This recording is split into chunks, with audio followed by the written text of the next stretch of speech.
So with that, let us go to the second set, and it is on the screen now. So I'll move out of the screen.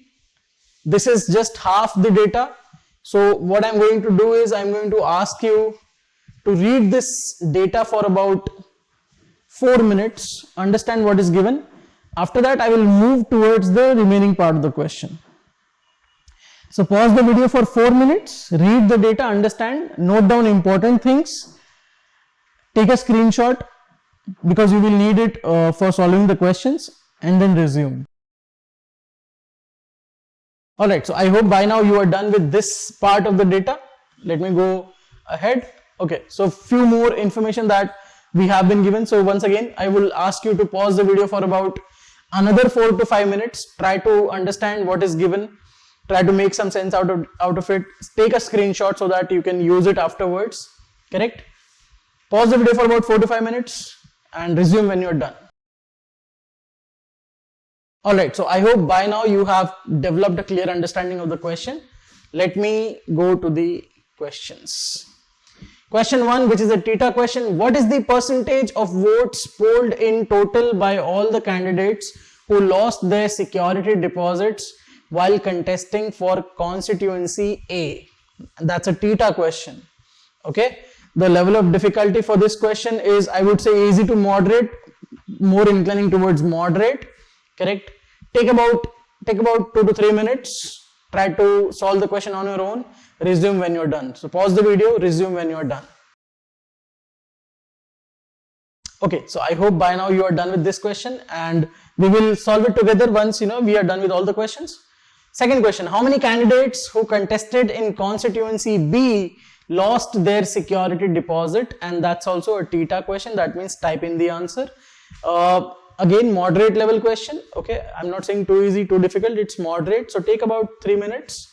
Try to solve it. And of course, 3 minutes is the highest limit that you need to take. Right. So pause the video.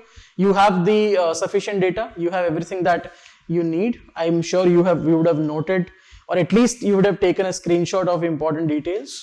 So pause the video for about 3 minutes. Solve it on your own and resume when you're done. So I hope by now you are done with this question. Let me go to the question number 3.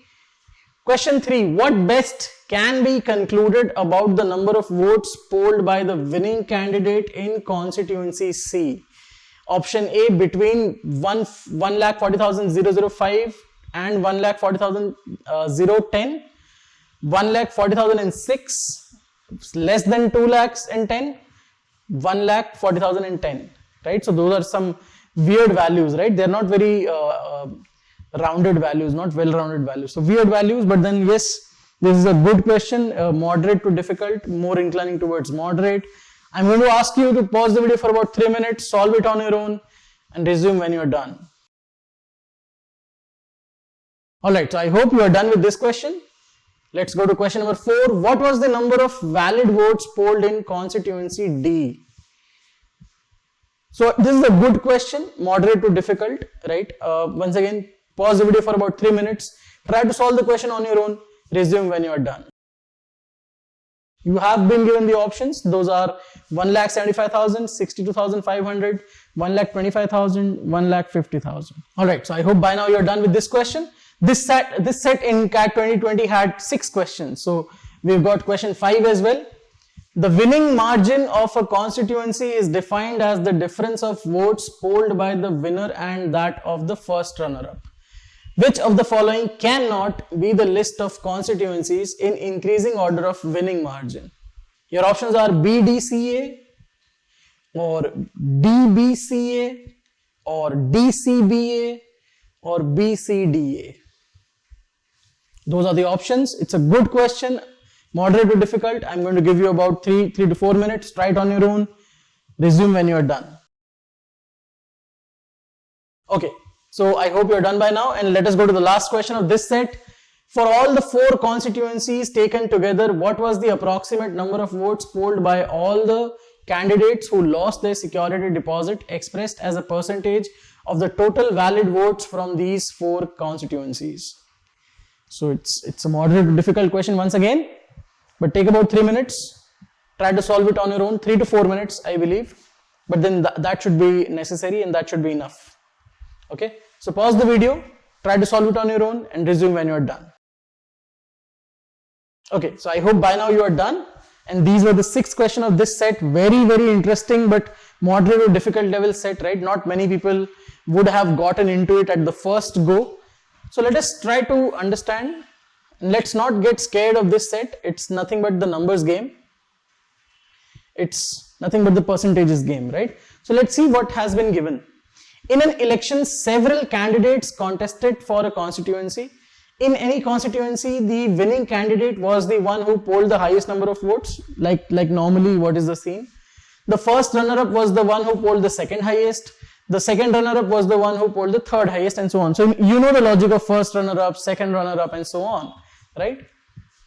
There were no ties in terms of number of votes polled by the candidate, so that's a good thing. There's no tie, so that's always good because we don't have to create so many cases in any of the constituencies in the election. That's good, that's amazing. Okay, so please understand, the first paragraph does not give you much information, right? But it increases the length of the question.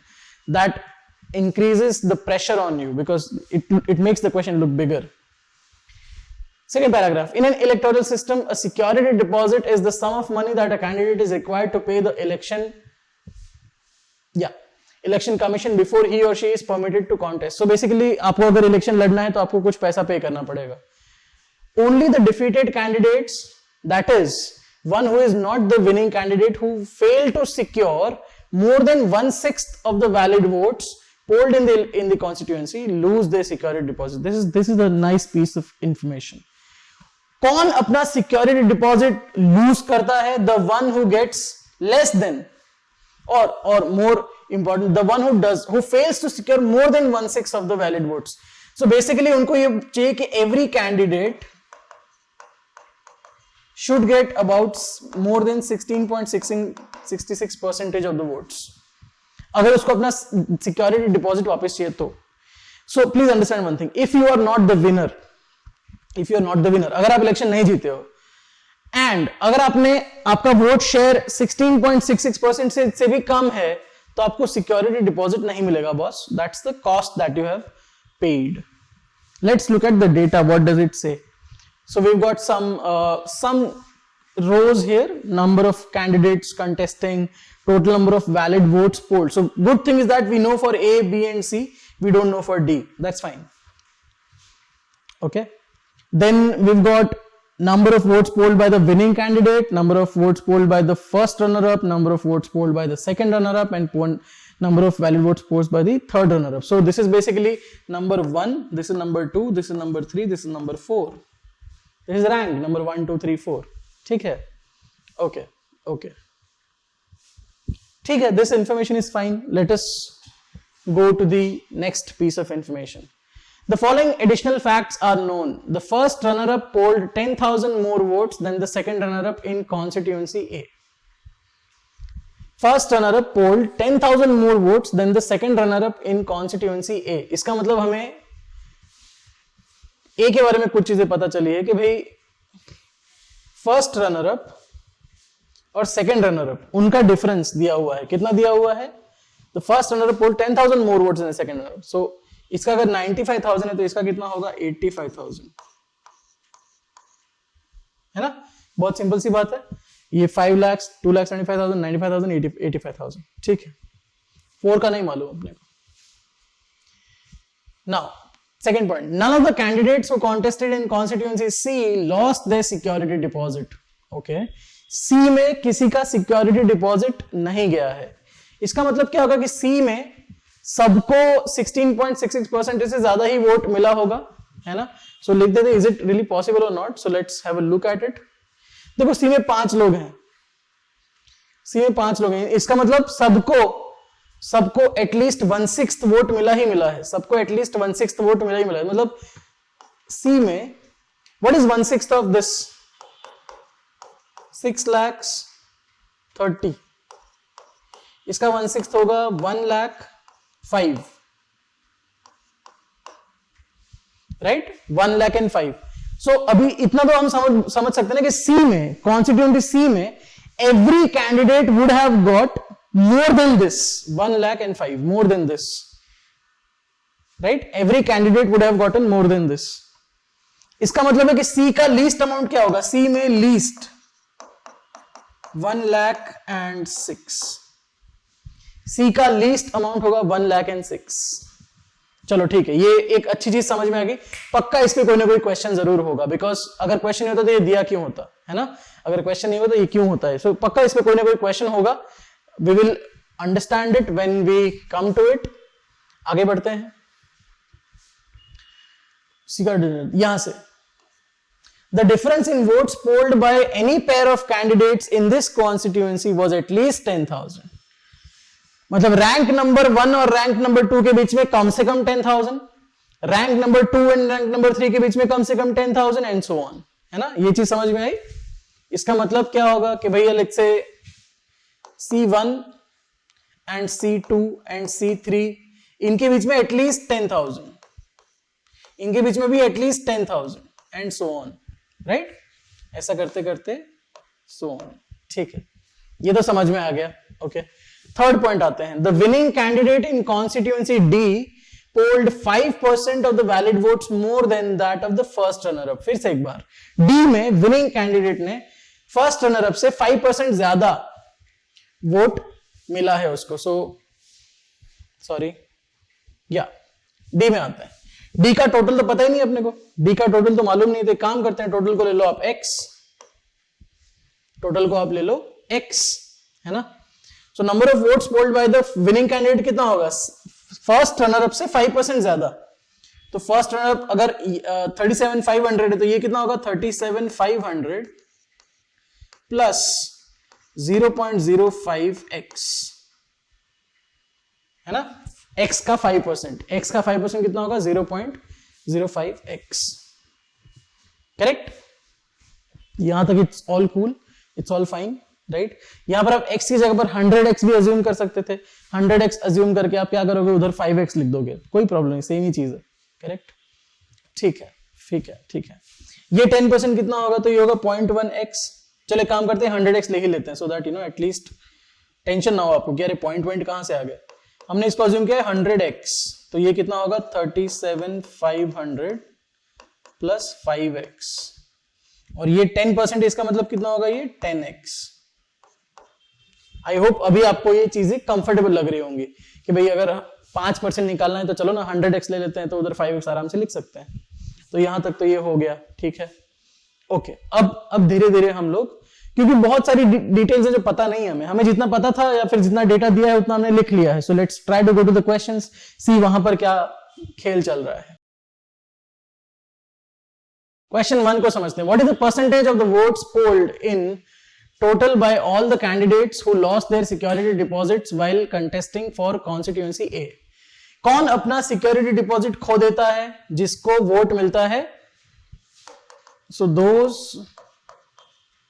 getting votes less or equal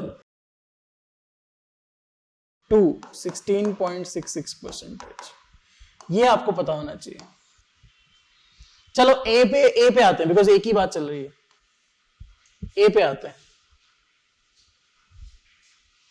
ए के बारे में अच्छी बात यह है कि हमें data मालूम है।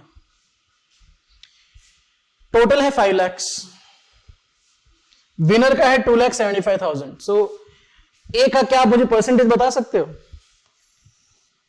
लेट्स से ए का विनर A1 कितना परसेंटेज होगा? 2,75,000 ओवर 500, 275 ओवर 500, 275 मतलब we can say that it is nothing but 25 into 11, so 11 upon 50, है ना। this is 25 into 11, this is 25 into 20, sorry, so this is 25 into 11, this is 25 into 20, तो आपका vote percentage होगा 55%। A1 का। अब A2 कितने vote मिले हैं? 95,000 ओवर 5 लाख, 95,000 ओवर 5 लाख कितना होगा अप्रोक्सीमेट परसेंटेज? आप मुझे अप्रोक्सीमेट बोलो, कोई प्रॉब्लम नहीं है। सो 95,000 ओवर 5 लाख, 3 0 गया, इधर से 3 0 गया, सो 95 अपॉन 500, अब बस 5 से डिवाइड कर दीजिए, तो ये कितना हो जाएगा 100 और ये 19, सो ये हो जाएगा 19%। A3 को कितना वोट मिला है 85,000 अपॉन 500, सो कैन वी से 17%।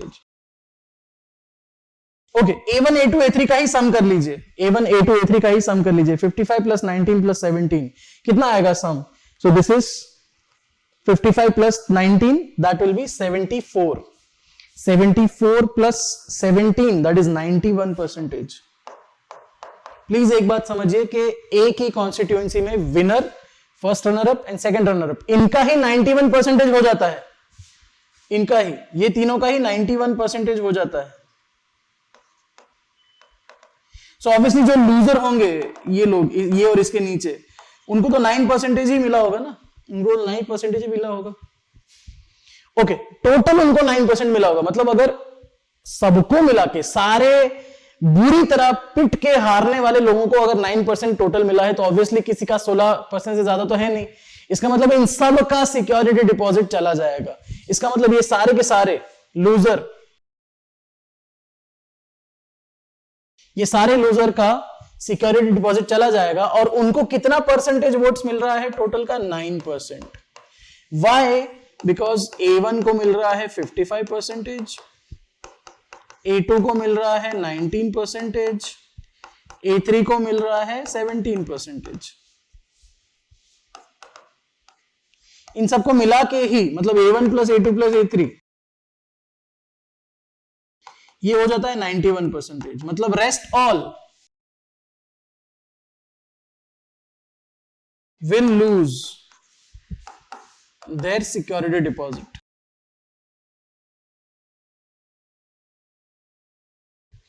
Hence the answer is 9%. Theta में आप क्या एंटर करोगे 9, राइट?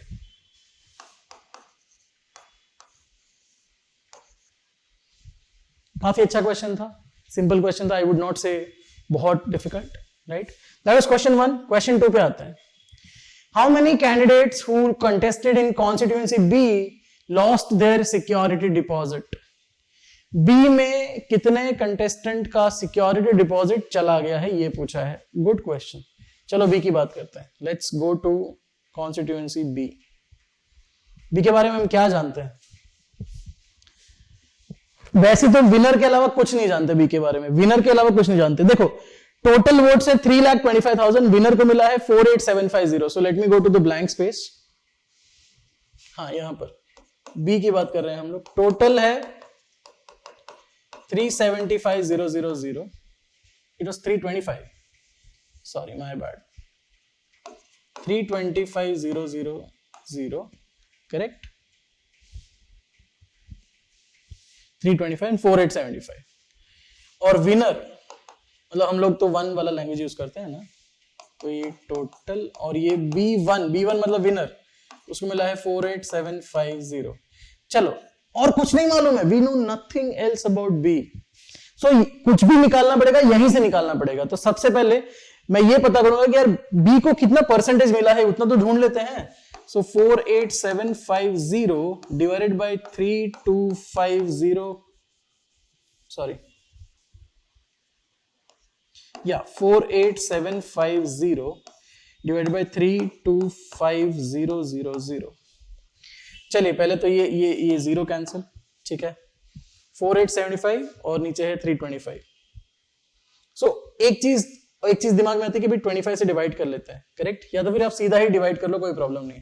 सो 325 इसको डिवाइड करते हैं, लेट्स से, चलो 4875 या 325। ऑब्वियसली पहले इधर 325 to 325 ही कर पाएंगे, right. So what is 487 minus 325? सो ये हो जाएगा 2, ये हो जाएगा 6 और ये हो जाएगा 1, 1625। Okay, think about this, 325 into 6, 300 into 6 1800 चला जाएगा। तो ये तो 1800 नहीं, तो इधर ऑब्वियसली 5 आएगा, एंड यहां पर कुछ भी।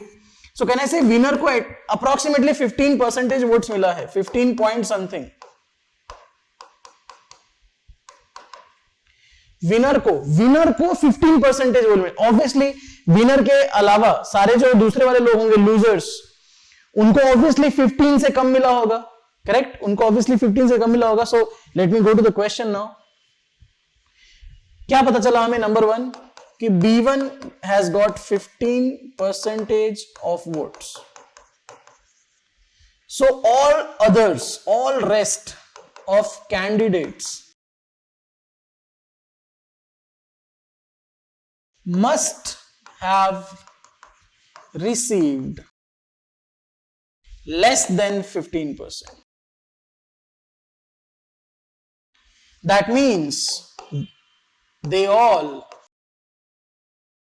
मतलब except the winner,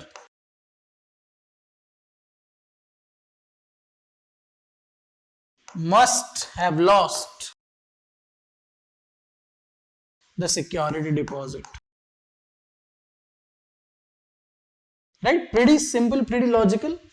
विनर के अलावा सबका सिक्योरिटी डिपॉजिट चला गया. कितने लोग थे? चलो बी में देख लेते हैं. I remember 12, but let me verify. B में 12 लोग थे, उसमें से एक ही जीतेगा, बाकी सबका सिक्योरिटी डिपॉजिट गया, तो आंसर आएगा 11. सो हमारा आंसर आएगा 11. सो आंसर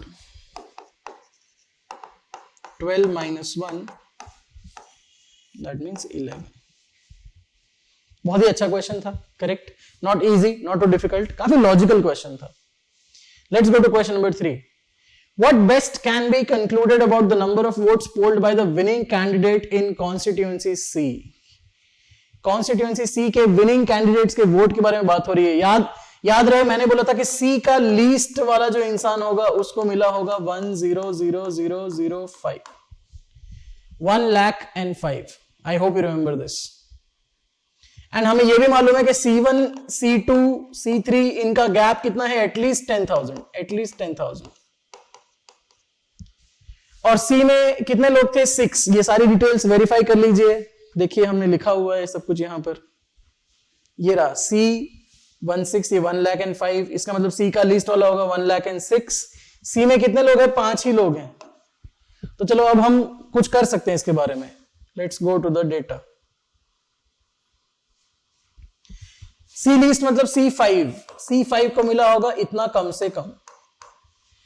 C4 उसको कितना मिला होगा? 10,000 ज्यादा, मतलब 1,10,005. C3 को कितना मिला होगा? 1,20,005. C2 को कितना मिला होगा? 1,30,005. एंड C1 को कितना मिला होगा? 1,40,005. हालांकि ये 5 नहीं, ये 5 से ज्यादा था, मतलब 6 था. Sorry, this should be 6.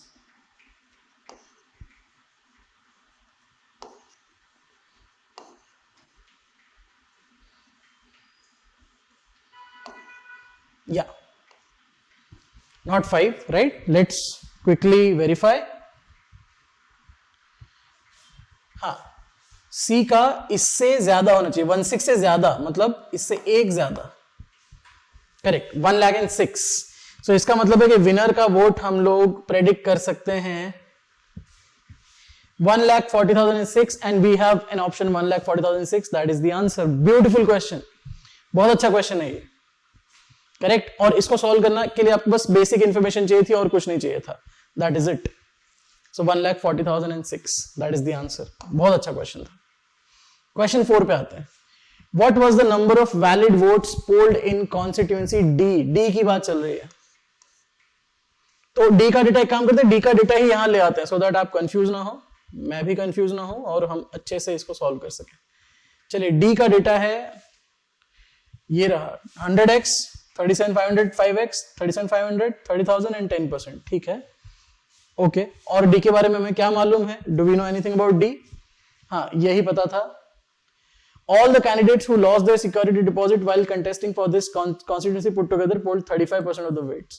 D के बारे में याद रखना, सारे वो लोग जिनका अपना सिक्योरिटी डिपॉजिट चला गया, उनका टोटल वोट था 35%. ओके, तो हम चलते हैं क्वेश्चन के पास.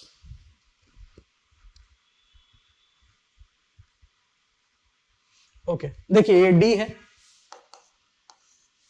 सो टोटल हमने माना हुआ है 100x. विनर को मिला है 37,500 plus 5x. First runner up को मिला है 37,500. सेकेंड रनर अप को मिला है 30,000. फोर्थ रनर अप को मिला है 10x 10%, राइट? ऑब्वियसली 10% है तो उसका मतलब सिक्योरिटी डिपॉजिट तो चला गया ना, इसका सिक्योरिटी डिपॉजिट चला गया, मतलब यहां तक के लोगों को सिक्योरिटी डिपॉजिट मिला है और यहां पर बाकी लोग। ओके, एक चीज हम ये बोल सकते हैं कि ये वो लोग हैं जिनका सिक्योरिटी डिपॉजिट चला गया, so those who lost security deposit. और हमें ये भी एक चीज पता है कि इनका टोटल वोट कितना है, 35% vote.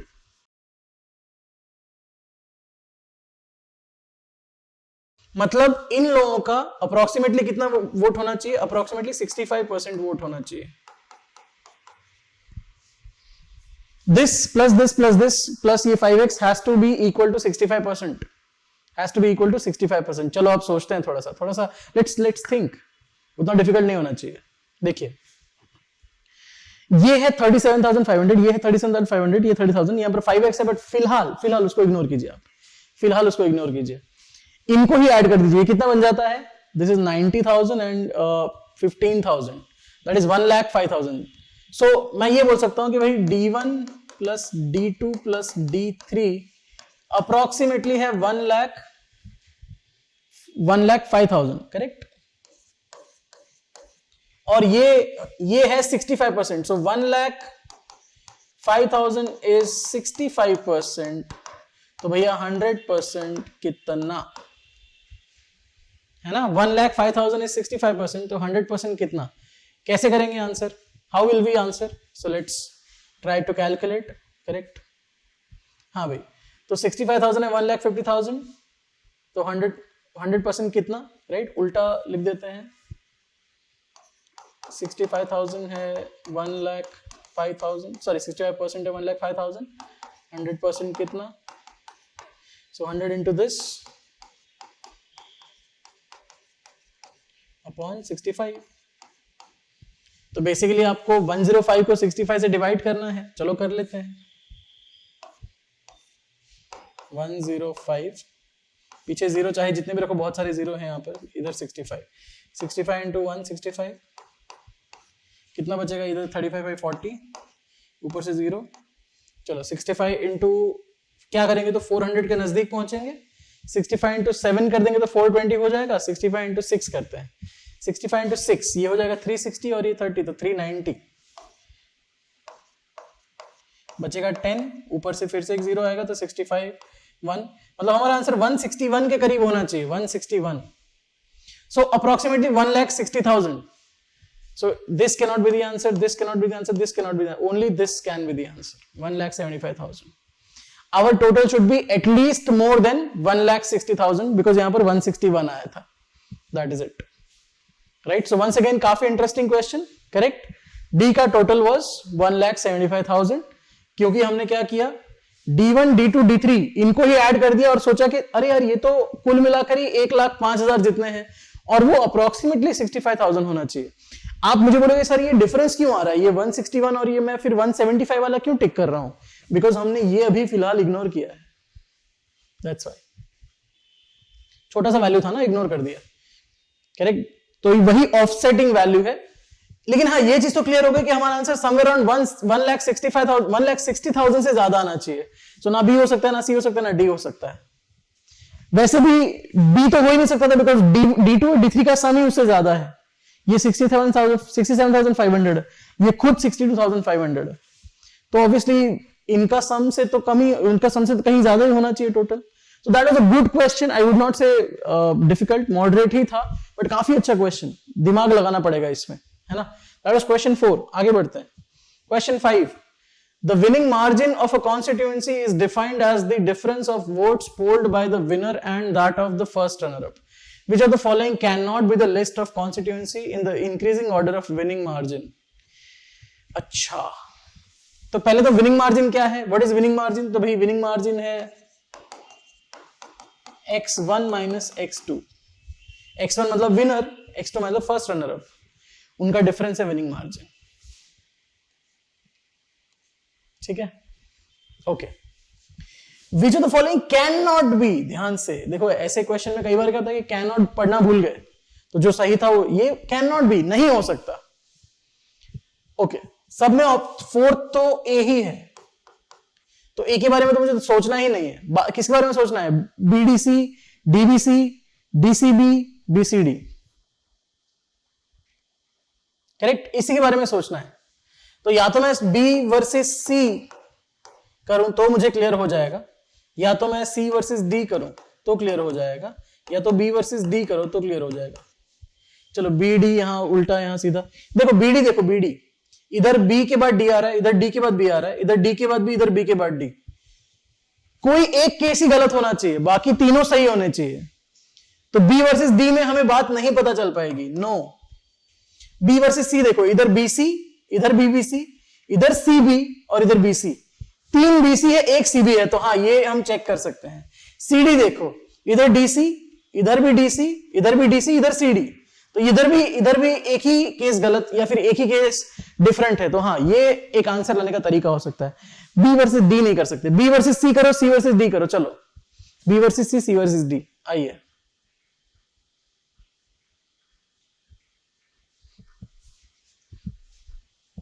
Okay, B versus C, C versus D, ठीक है, इसको मैं हटा देता हूं।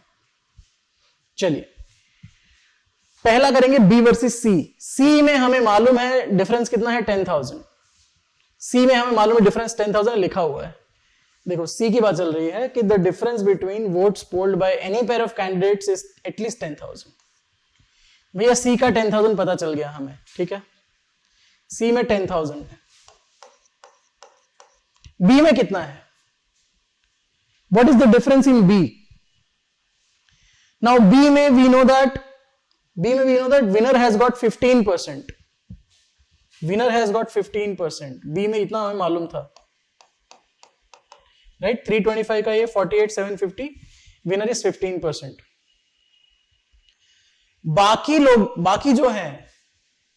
जो लोग हैं उनको टोटल वोट्स मिल रहे हैं 85%। बाकी जो लोग हैं उनको टोटल वोट्स मिल रहे हैं 85%, और किसी का 15% से ज्यादा नहीं है, किसी का 15% से ज्यादा नहीं है, राइट।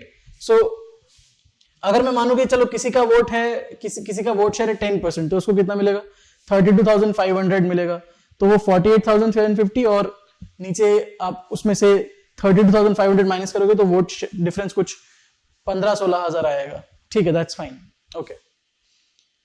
बी में फर्स्ट रनर अप के बारे में हमारे पास कोई डेटा नहीं है, सिवाय इतने के कि भैया वो 15% से कम होगा, नंबर 1, और उसने अपना सिक्योरिटी डिपॉजिट खोया होगा, ये भी बात हमें मालूम है। तो इतना बी के बारे में मालूम है। सी में 10,000 है।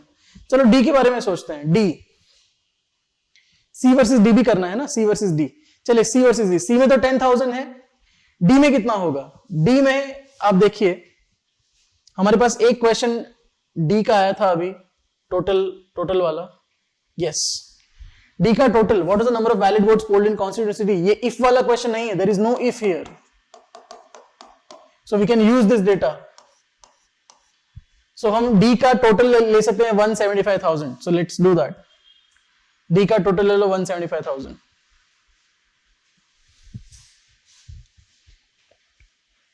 ये मतलब ये, सो यहां पर मैं कैंसिल कर देता हूं। चलो ये 175,000 है, तो ये कितना होगा? 37,500 प्लस उसका 5%। What is 5% of this? So 5% of this will be 17,500 का हाफ, that is 8750, है ना। 17 का हाफ हो जाएगा 85, so 8500 प्लस 250 का हाफ, 500 का हाफ 250, so इसको ऐड कर देते हैं तो 37500 और दूसरा ऐड करेंगे 8750, तो ये है 5%। और आपको याद होगा कि 5% ही गैप था, है ना। इसका मतलब इसके पास, विनर के पास लूजर मतलब सेकंड रैंक से कितना ज्यादा है? 8750 फॉर श्योर, और सी में 10,000 फॉर श्योर। तो हम सी वर्सेस डी से हम आंसर ला सकते हैं। चलो सी वर्सेस डी में सी आगे होना चाहिए और डी पीछे होना चाहिए। सी में इंक्रीज मार्जिन ज्यादा है, डी में मार्जिन कम है। So let me go to the question now. Okay, C का मार्जिन 10,000, डी का मार्जिन 8750। ऑर्डर कैसे पूछा है? cannot be the list of constituents in increasing order of winning margins. Increasing order of winning margin मतलब D के बाद C आना चाहिए, DC होना चाहिए, DC होना चाहिए. ओके तो DC इधर भी है, DC इधर भी है, DC इधर भी है, DC यहां नहीं है, तो D अपना आंसर नहीं हो सकता. करेक्ट, CD नहीं हो सकता. So CD cannot be. DC वाला सही है. This is true, this is true, this is true. मतलब no objection, no objection, no objection. यहां पर objection है, मतलब this is the answer. Cannot be. Hence answer. Right? D के बाद C आना चाहिए बॉस. D के बाद C आना चाहिए, लेकिन यहां पर नहीं आ रहा है. यहां पर C के बाद D आ रहा है, which is wrong, and that's why it is the answer, because पूछा वही था. Cannot be. So this cannot be. D option cannot be the actual increasing order, and hence D option is the answer. That was question 5. Let's move to question 6, the last of this set. For all the 4 constituencies taken together, what was the approximate number of votes polled by all the candidates who lost their security deposit expressed as a percentage of the total valid votes from these 4 constituencies? So it's an interesting question. ऊपर क्या रखना है? Security deposit loose करने वाले numerator में, और नीचे क्या रखना है? टोटल. चलो टोटल मुझे जितने याद है मैं लिख देता हूं. सो एक अपने पास था 5 लाख, दूसरा था 325,000, सी का 6,00030 एंड देन 175,000. टोटल मुझे याद है इसलिए मैंने लिख दिया यहां पर. अब ऊपर चाहिए कितने लोगों ने सिक्योरिटी डिपॉजिट खो दिया है ना? ए का मुझे मालूम था 9%, ए का हम मुझे याद है 9%. डी का मुझे मालूम है 35%. ओके, सी में आई थिंक किसी ने डिपॉजिट खोया नहीं है. और बी में आई थिंक 85% लोगों ने डिपॉजिट, 85% वोट्स जिनको मिले उनको डिपॉजिट खोया. Let me just verify these values from the data. हाँ, ए का तो 9% था, राइट? ओके, ए का 9%. बी में क्योंकि ये विनर है लेकिन इसका खुद का 15% है, बाकी पूरा 85% वाले लोगों ने सिक्योरिटी डिपॉजिट खोया ही खोया है. सो बी का 85%, ए का 9%, बी का 85%, सी का 0% और डी का 35%. बस ये चाहिए अपने को. चलो तो figures are corroborated. Let me go to the question. या ए का 9% कितना होगा? So 1% will be 5,000, 9% will be 45,000. Okay, B का 85%, सो 10% इसका माइनस कर दो और 5% और माइनस कर दो तो 85% मिल जाएगा, right? So we have got 325,000.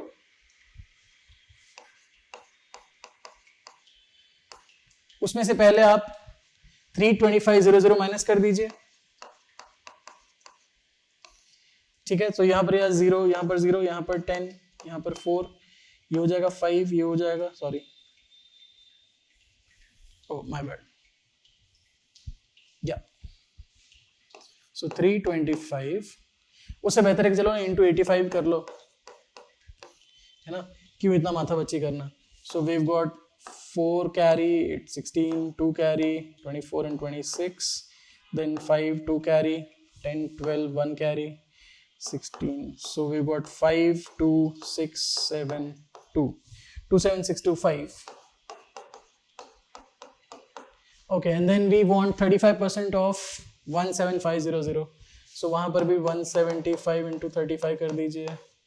So 5 3s are 15, 1 carries and 21 and 22, 2 carry. And 5 and then 5, 2 carry, 35 and 2, 37, 3 carry and 8. So 5, 12, that will be 11 and 6, 6, 1, 2, 5. 6, 1, 2, 5. Correct? यहाँ पर आ जाएगा 85%, तो एक और 0 इधर और यहाँ पर 6, 1, 2, 5, 6, 1, 2, 5, 0. Yeah. Let me just remove the calculation because that's not important. Sum कर देते हैं. Please understand this is an irritating question because अच्छे वैल्यूज नहीं है तो आप कोई उतना शॉर्ट नहीं लगा सकते. Plus these are two very close values. यहाँ पर थोड़े थोड़े क्लोज नहीं है, but these are very close values. So you have to be irritated and you have to solve this question and get to the root of it. चलो तो numerator का पहले सम कर देते हैं.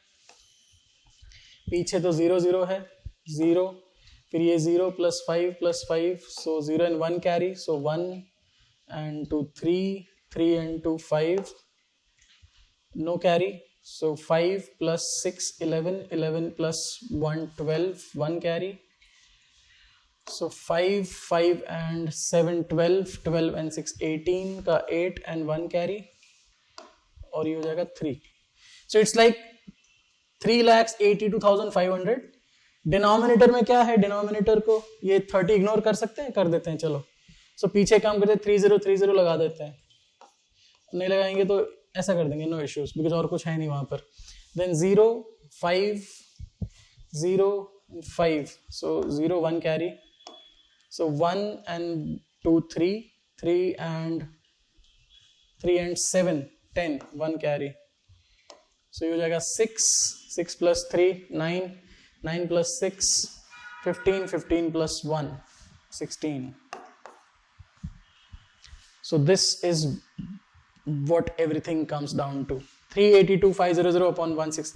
Now you get the idea that आप ultimately बस 382 को 16 से डिवाइड कर दीजिए, है ना. तो 16 × 2 32, 6 बचेगा 62. ठीक है, इधर 5 भी है तो 5 रख लो, कोई problem, so that we can get to the bottom of it.